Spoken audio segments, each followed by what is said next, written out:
আপনারা করতালি দিচ্ছেন। আমরা সেন্ট্রাল পূজা কমিটি তথা আনাড়া রাবণপোড়া কমিটির পক্ষ থেকে আপনাদের জানাচ্ছি প্রতি অভিনন্দন।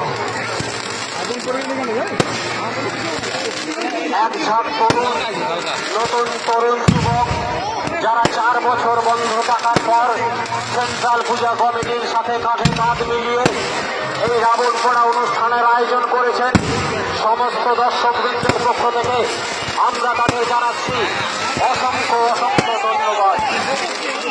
আনাড়া রাবণ পোড়া কমিটি এক ঝাঁক তরুণ যুবক যারা 4 বছর বন্ধ থাকার পর আনাড়া সেন্ট্রাল কমিটির উদ্যোগে রাবণ পোড়ার অনুষ্ঠানকে সাফল্যমণ্ডিত করে তুলছেন। তাদের